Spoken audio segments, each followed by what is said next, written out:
உங்களுக்கும் இந்த பகுதியில் உள்ள சகல ஜனங்களுக்கும் இந்த பட்டணத்துக்கும் உலகத்துக்கும் ஆண்டவர் அவர்களை ஆசீர்வாதமாக மாற்றுவார்கள். நீங்க திரும்ப சவுத் கொரியாவுக்கு போய் நீங்க வேலை செய்தார்கள் சந்தித்து அவர்களுக்கு நீங்க செய்யற அன்றைக்கெல்லாம் அவர்கள் ரொம்ப கடினமாக உழைத்தவர்கள் இல்லையா? சவுத் கொரியாவில் இருந்தாங்க. எத்தனை வருஷம் இருந்தாங்க? 2 ஆண்டு காலம் அங்கே இருந்து வேலை செய்தார்கள். கடினமான வேலைகள்லாம் செய்தார்கள். அதனால் கர்த்தர் திரும்ப அவர்களை இந்திய தேசத்துக்கு கொண்டு வந்து ஆண்டவர் எங்களோடு கூட இணைத்து இந்த ஊழியத்திலே ஒரு பங்கை நியமித்ததற்காக வாய்ப்பு கிடைத்தா நீங்கள் எல்லாரும் சேர்ந்து போய் அங்க இருக்கிற ஆட்களையும் அவங்களோடு இருக்கிற பழகினவர்கள் உதவி செய்தவர்களை நீங்கள் சந்தித்து ஆண்டவரை நீங்கள் அறிவிக்கலாம். தென்கொரியா ஒரு அருமையான இடம். நான் போயிருக்கிறேன். அங்கே ஒரு வார காலம் தங்கி இருந்தேன். அங்குள்ள ஊழியர்களில் நான் பங்கு பெற்றேன். அது ஒரு ஆசீர்வாதமான ஒரு தேசம். கிட்டத்தட்ட அது ஒரு கிறிஸ்தவ தேசம். இருக்கிற பிரைம் மினிஸ்டர் அவர்கள் எல்லாருமே கிறிஸ்தவர்கள் தான்.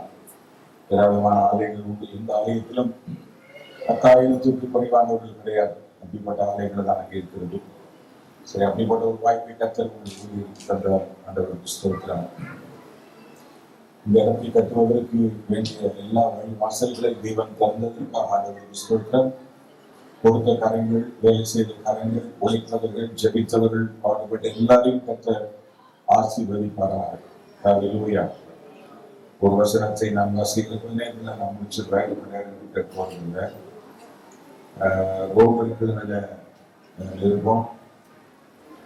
நான் வசனத்தை ஆரம்பிச்சேன்னா பேச முடிச்சுக்க மாட்டேன். அதனால அங்கே சில காரியங்கள் மட்டும் உங்களுக்கு நான் சொல்லி முடிக்க விரும்புகிறேன். அப்போஸ்தலனாகிய பவுல் ரோமருக்கு எழுதின நிருபம் 11வது அதிகாரம் கடைசி வசனம் 36வது வசனம். எல்லாரும் எடுத்துக்கொள்வோம். சகலமும் அவராலும் அவர் மூலமாயும் அவருக்காகவும் இருக்கிறது. அவருக்கே என்றென்றைக்கும் மகிமை உண்டாவதாக. ஹல்லேலூயா. ஆண்டவரே, இந்த அருமையான வசனத்துக்காக உமக்கு நாங்கள் ஸ்தோத்திரம் செலுத்துகிறோம். ஆண்டவரே, நீர் எங்களோடு கூட சற்று நேரம் இடைப்படும்படி நாங்கள் ஜெபம் எடுக்கிறோம். ஆண்டவரே, நீர் என்னவெல்லாம் செய்கிறீர், எப்படியெல்லாம் செய்கிறீர், யாருக்காக இவைகளெல்லாம் நீர் உருவாக்கினீர் என்பதெல்லாம் நாங்கள் அறியும் பொழுது எங்கள் மனம் உண்மையில் அதிகமாக வாஞ்சையும் தாகமும் கொள்ள இவையில் கிருபை தரும்படி நாங்கள் ஜெபம் எடுக்கிறோம். கர்த்தாவே, எங்களையும் தேடி வந்தீர், எங்களையும் அழைத்தீர், எங்களுக்கும் ஒரு ரத்தத்தை சிந்தினீர், எங்களுக்காகவும் சிலுவை சுமந்தீர், எங்களுக்காகவே ஆண்டவரே நீ உலகத்துக்கு வந்தீர். அதற்காக ஸ்தோத்திரம். எங்களுக்காக செய்த எல்லா நன்மையான செயல்களுக்காக நன்றி செலுத்துகிறோம். நாம் உமக்கு உண்மை உள்ளவர்களாக, உமக்கு பயந்தவர்களாக, உங்களை சித்தம் செய்கிறவர்களாக, எல்லாவற்றுக்கும் மேலாக உண்மை நாங்கள் கனம் பண்ணுகிறவர்களாக, உண்மை நாங்கள் மகிமைப்படுத்துகிறவர்களாக, உங்களுடைய சித்தம் செய்கிறவர்களாக, உமக்கு கீழ்ப்படுகிறவர்களாக நாங்கள் ஒவ்வொருவரும் காணப்பட கர்த்தர் கிருபை செய்தபடியாக ஜெபம் பண்ணுகிறோம். எங்களோடு பேசும் நாங்கள் பிரயோஜனமானதை கற்றுக்கொள்ள எங்களுக்கு கிருபைத்தாங்க. உங்களை ஆசீர்வதிப்பா இயேசுவின் நாமத்தில் பிதாவே. ஆமென், ஆமென். சரி, இங்க தேவனுடைய வார்த்தை என்ன சொல்லுகிறது? சகலமும். ஹல்லேலூயா. சகலமும் என்று சொல்லும் பொழுது இந்த ரோமர் நிருபத்திலே சகலமும் என்று இன்னொரு இடத்துல அவர் சொல்கிறார்.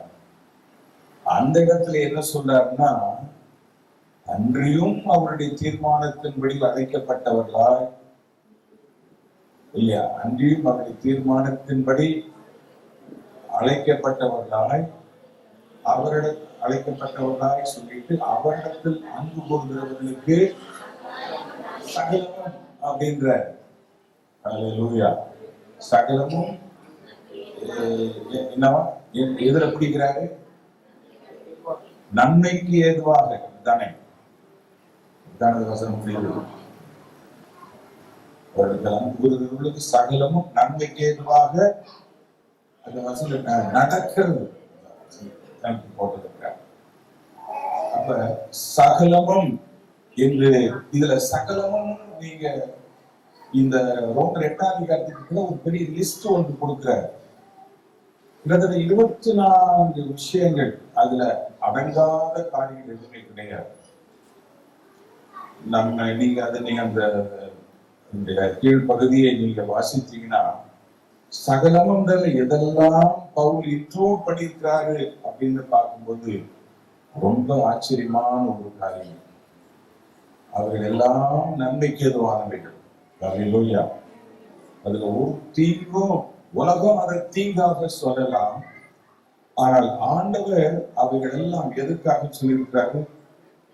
நம்முடைய நன்மைக்கு ஏதுவாக, நம்முடைய பிரயோஜனத்துக்கு ஏதுவாகவே ஆண்டவர் அவைகள் எல்லாம் அனுமதிக்கிறார் என்பதுதான் அதுக்கு முக்கியமான ஒரு காரியம்.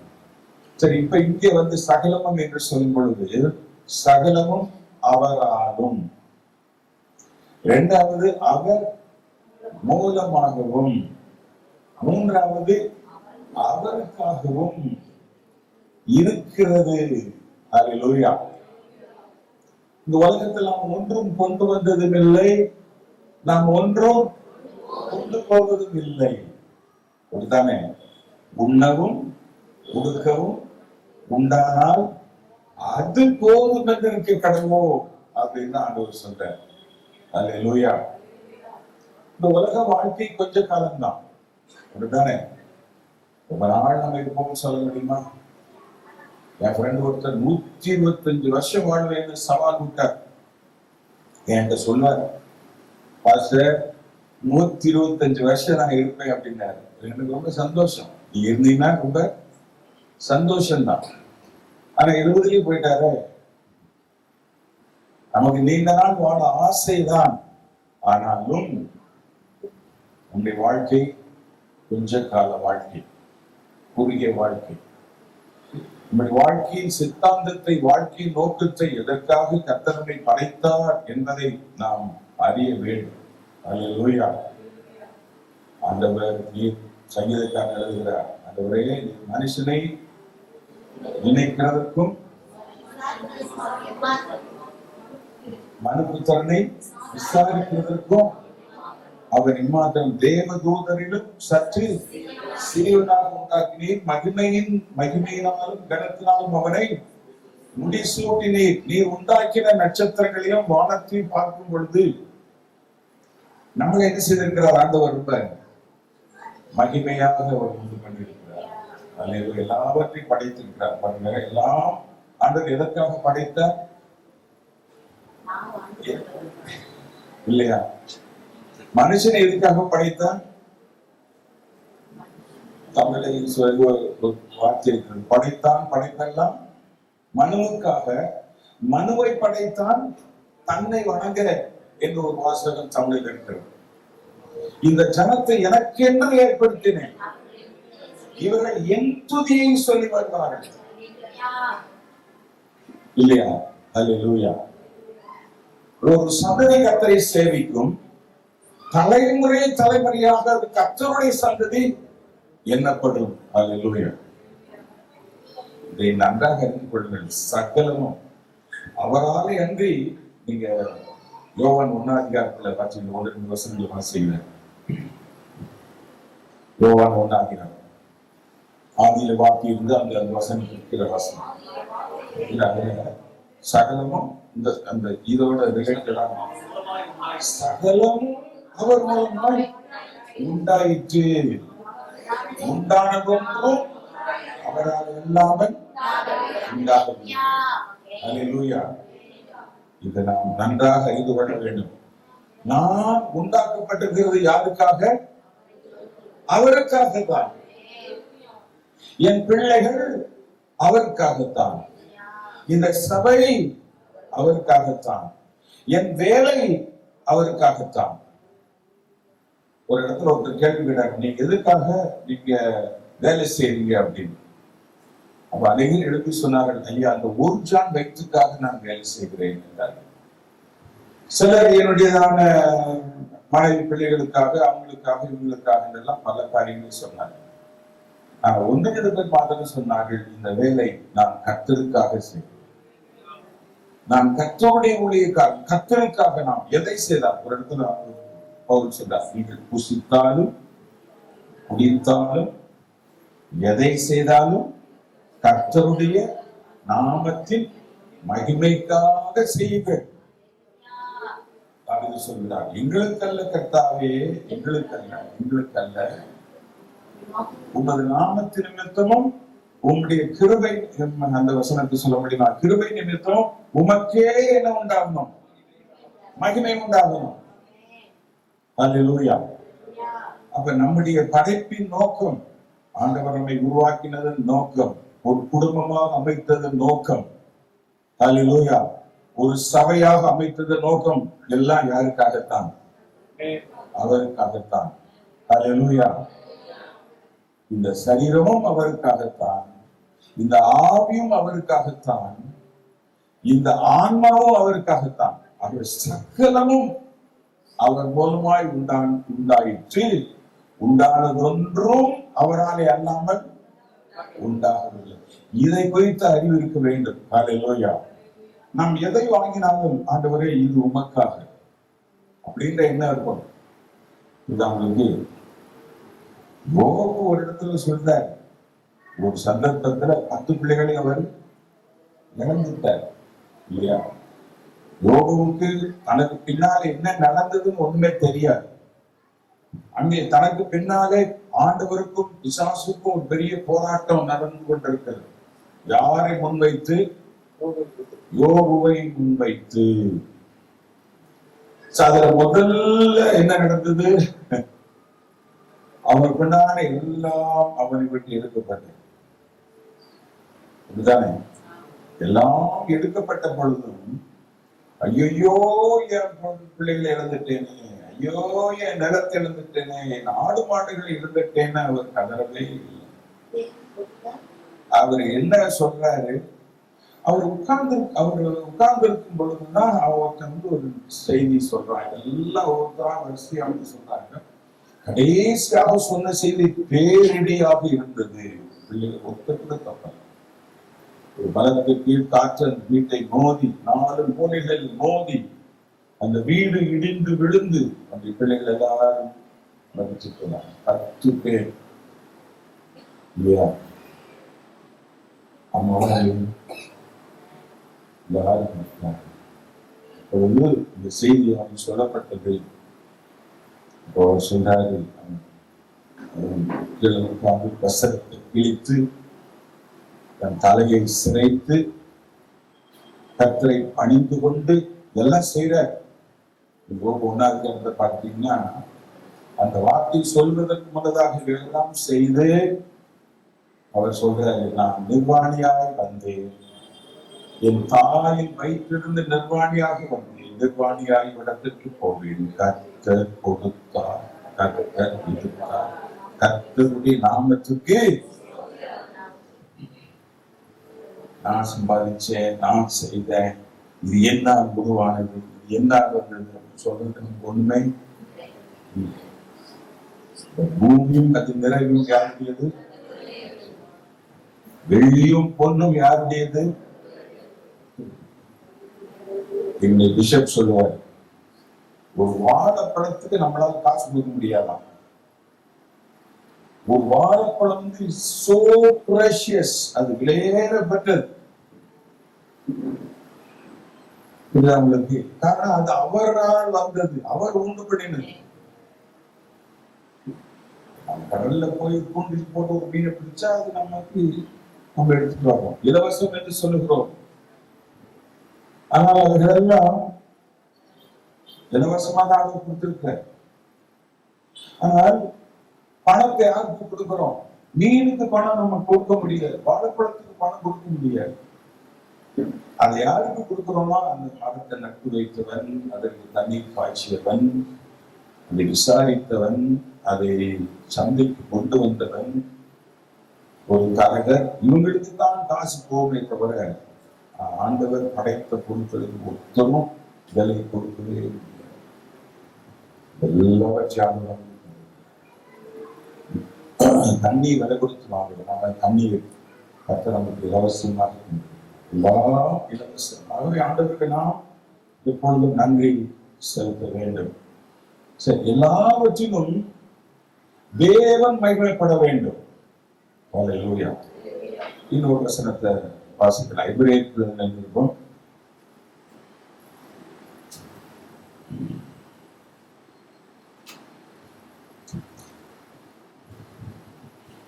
2வது அதிகாரம் 10வது வசனம். ஏனென்றால் தமக்காகவும் தம்மாலேயும் சகலத்தையும் உண்டாக்கினவர். இங்கிறதுல அதனாலதான் சொல்றாரு, இந்த உலகங்களை அவர் உண்டாக்கினது யாருக்காக? நமக்கு இல்லை, நமக்கு தான் செஞ்சாரு. ஆனா வேதம் நமக்கு சொல்லுகிறது, வேதம் என்ன சொல்கிறது? தமக்காகவும் அப்புறம் தம்மாலேயும் சகலத்தையும் உண்டாக்கினவர்.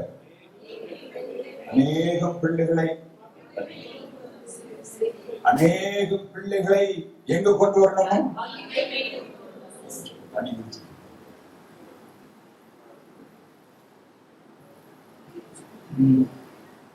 ஹல்லேலூயா. பிரசங்கம் பண்ணல, வசனத்தை தான் சொல்லிட்டு இருக்கேன். சரிங்களா? சரி, தமக்காகவும் தம்மாலேயும் சகலத்தை. இந்த சகலம் என்று வரும்போது நீ எதை சொன்னாலும் சரி, எதை எடுத்தாலும் சரி, ஒரு சிறு பூச்சி நீங்க பார்த்தாலும் சரி, இதுவும் ஆண்டவரால் வந்தது. அதுவும் சொல்றாரு, அவர் சித்தமல்லாமல் ஒரு தகையான குறிப்பு கூட என்ன செய்யாது. அமெரிக்காவில் என் மகனோடு இருந்த பொழுது நடக்க போவேன்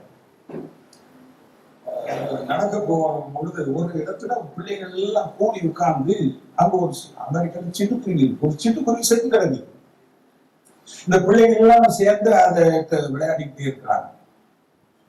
நான் அந்த வழி நடந்து போகும்போது இந்த பிள்ளைகள் என்னத்தை பண்ணிட்டு இருக்காங்கன்னு பார்த்தா, இந்த பிள்ளைகள்லாம் அதை வச்சு விளையாடிட்டு இருக்கிறாங்க. அப்போ வந்து என் மனசுல வந்தது, ஆண்டவரே உங்க சித்தம் இல்லாம இது கூட என்ன செய்யல சாதனை. அவர்களை தலையில இருக்கிற முடியெல்லாம் நம்பர்னு போட்டு எண்ணப்பட்டிருக்கிறது. எத்தனை முடி விழுந்துச்சுன்னு, எந்த நம்பர் விழுந்ததுன்றது யாருக்கு தெரியும்? அவருக்கு தெரியும். அப்ப ஒரு சின்ன மைனூட்டான காரியம் நம்ம என்னது வந்தாமல போனா முடியும் சர்வசாதாரண சொல்றோம். ஆனால் இவைகளிலும் கூட கர்த்தர் கணக்கும் வச்சிருக்கிறாரு, அக்கறை உள்ளவராக இருக்கிறார். ஹல்லேலூயா. ஒரு நாள் முடி போட்டுது, இதுக்காக ஆண்டவருக்கு ஸ்தோத்திரம். தலை மொட்டையாகுது, அதுக்காக ஆண்டவருக்கு ஸ்தோத்திரம். ஹல்லேலூயா. அதுக்கு நம்ம விசனப்படுறதுல அர்த்தமே கிடையாது. போனா போகட்டும், போக்காண்டி என்ன செய்ய வேண்டியதான், நம்முடைய வாழ்க்கையை நடத்த வேண்டியதான். சரி, இங்க பாருங்க, எங்க சகலத்தை உண்டாக்கினவ இல்ல, அந்த வசனத்தை என்ன சொல்றேன் பாருங்க. என்ன வசனம் சொன்னேன்? இல்ல, முதல் சொன்னது இங்க வந்தோம் சொன்ன மறந்துருச்சு. சரி, இல்ல நான் சொல்லிட்டு வந்தேனே.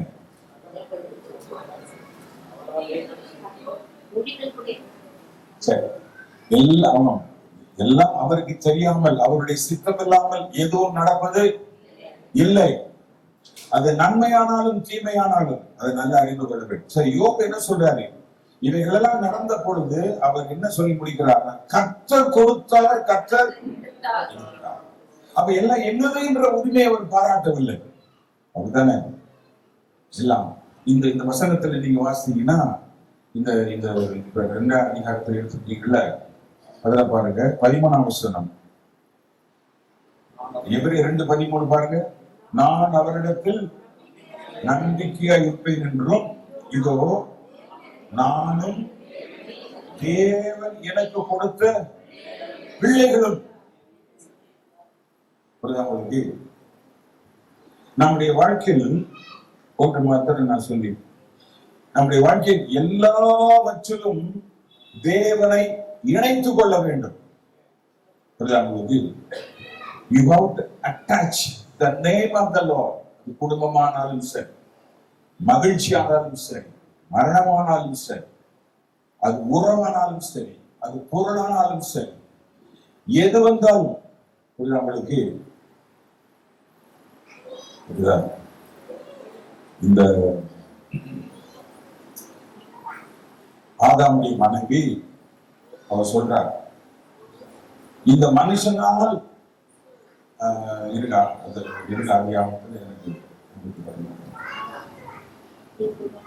ஒரு பிள்ளையை பெற்றெடுத்து காயின் என்று பெயர் வைக்கும் பொழுது என்ன சொல்றா பாருங்க. 3ஆம் வாசனமா 4ஆம் வாசனமா எடுத்து வாசிச்சுவோம்.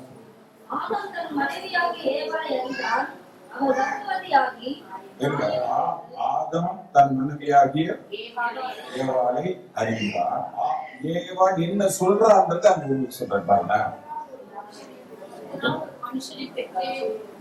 அங்க என்ன சொல்றா? கொடுத்தது யாரு? இல்ல, அது என்ன சொல்றா?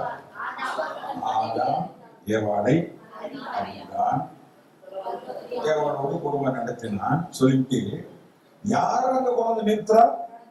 கர்த்தர் ஒரு மனுஷனை பெற்று.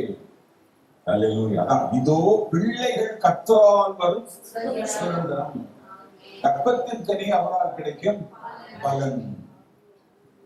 சகலமும் பாருங்க, கிறிஸ்துவுக்குள் மரிக்கிறவர்கள் பாக்கியவான்கள், இயேசுவுக்குள் மரித்தவர்கள் முதலாவது எழுந்திருப்பார்கள். அப்ப கர்த்தருக்குள் மகிழ்ச்சியாகிறீர்கள், கர்த்தருக்குள் சந்தோஷப்படுங்கள்.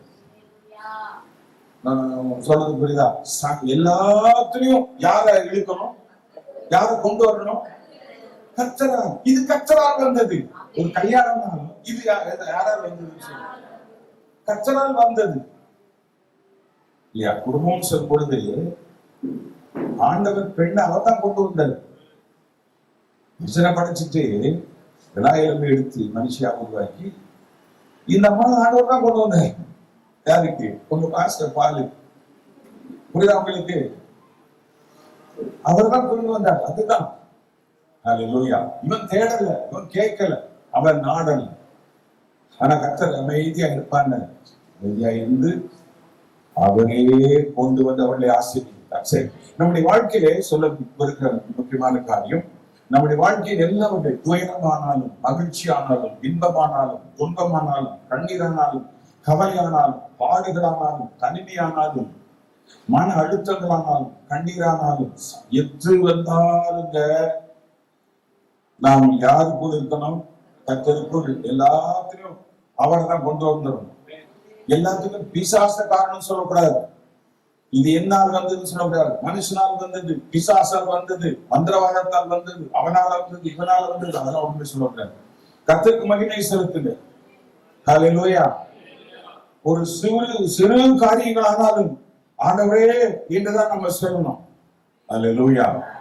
கர்த்தருக்கு ஸ்தோத்திரம். கர்த்தர் எல்லாவற்றிலும் ஆண்டவர் மகிமைப்படுகிறவர்கள். சரி பாருங்க, நானும் தேவன் எனக்கு கொடுத்த பிள்ளைகளும் என்று சொல்லி இருக்கிறார். சரி, இங்க பாருங்க, எனக்கு தமக்காகவும், அந்த வசனத்தை வாசிங்க. ஏனென்றால் தமக்காகவும் தம்மாலேயும் 10ஆம் வசனம், சகலத்தை உண்டாக்கினவர் அநேகம் பிள்ளைகளை எங்க கொண்டு வருவாராம்? மகிமையில் கொண்டு வந்து சேர்க்கையில் அவர்களுடைய ரட்சிப்பின் அதிபதியை உபத்திரவினாலே பூரணப்படுத்துகிறது அவருக்கு ஏற்றதா இருந்தது. அல்லேலூயா. ஆண்டவர் இந்த இடத்திலே நம்மை சகோதரர்கள் சொல்ல அவர் வெட்கப்படவில்லை.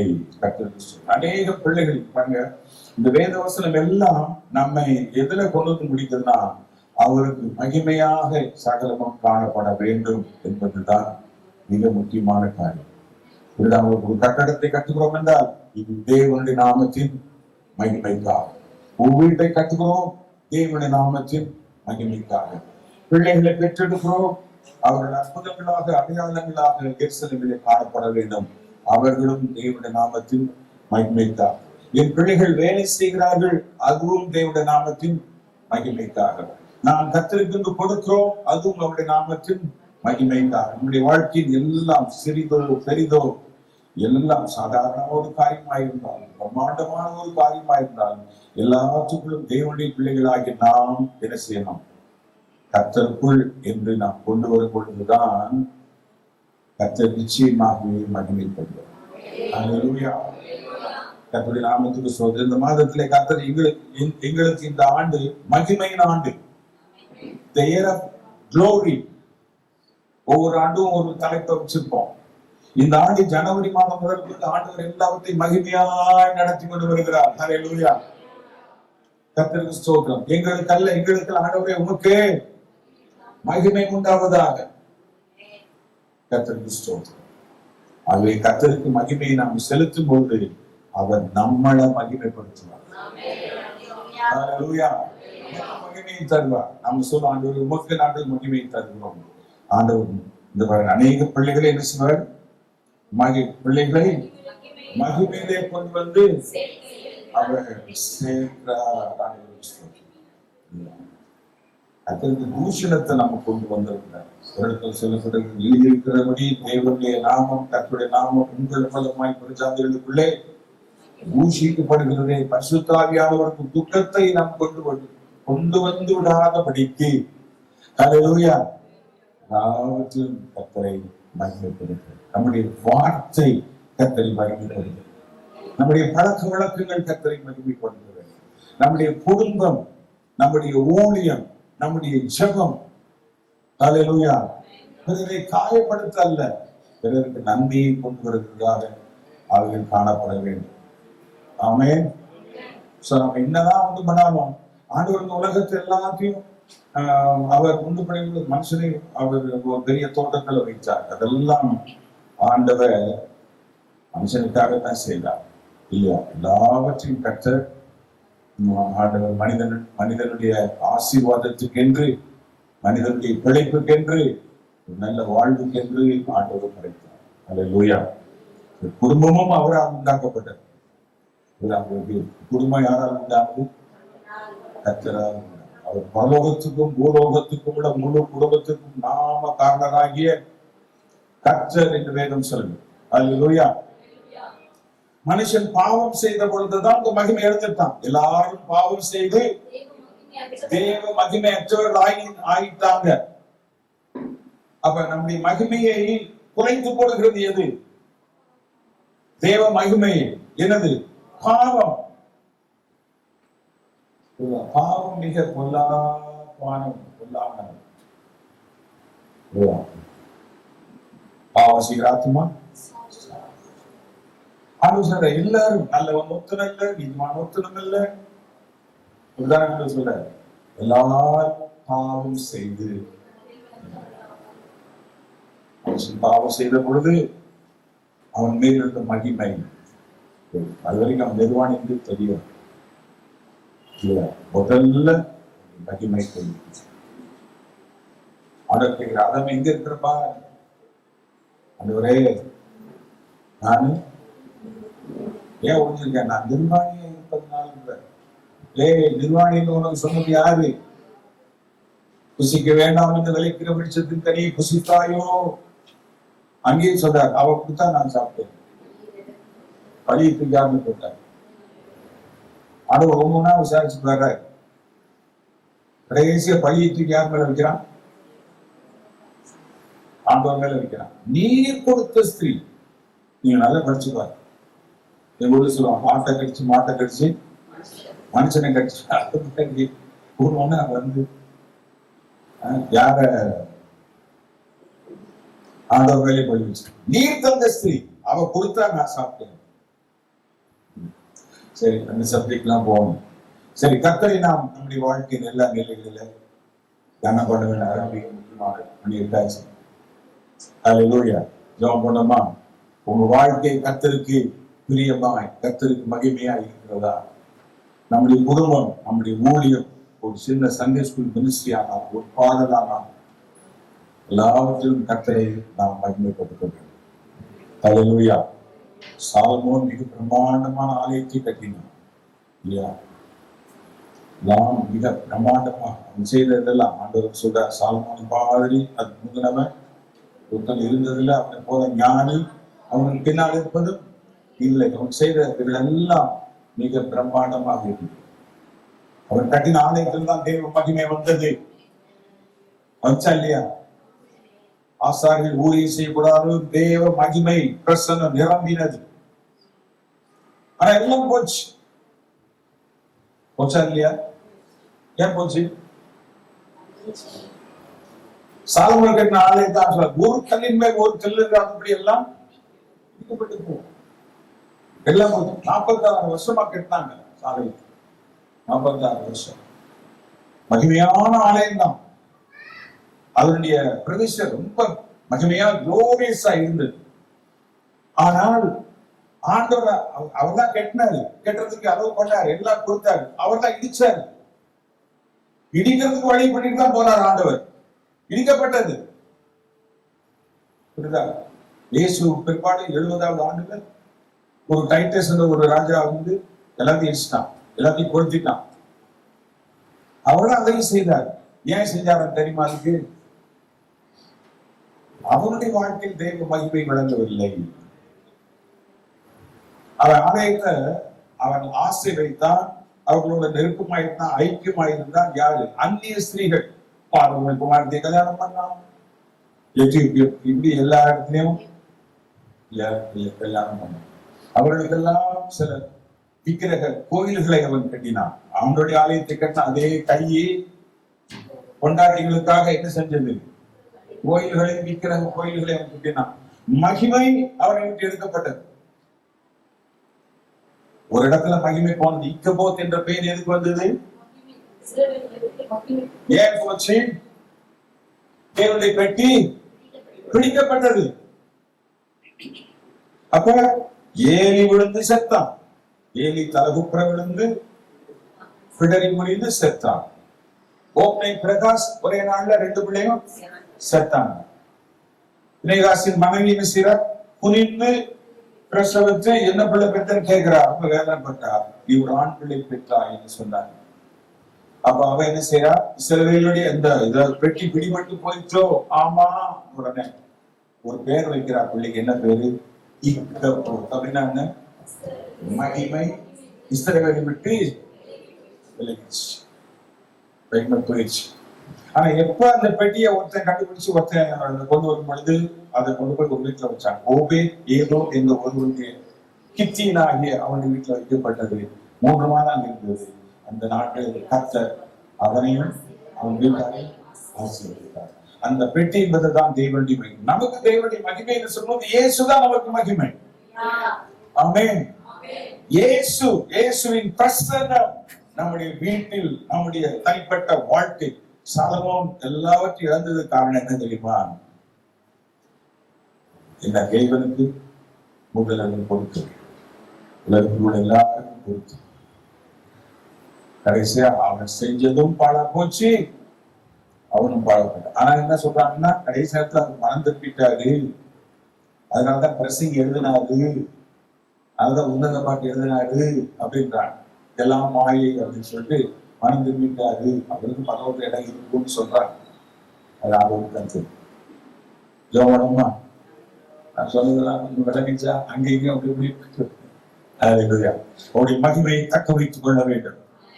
ஹல்லேலூயா. உமக்கே மகிமை வர வேண்டும். ஒரு பாட்டு பாடுவாங்க. மகிமை உமக்கென்றோ, மாட்சிமை உமக்கென்றோ, மகிமை உமக்கென்றோ, மாட்சிமை உமக்கென்றோ, துதியும் புகழும் ஸ்தோத்திரமும் உமக்கென்றோ,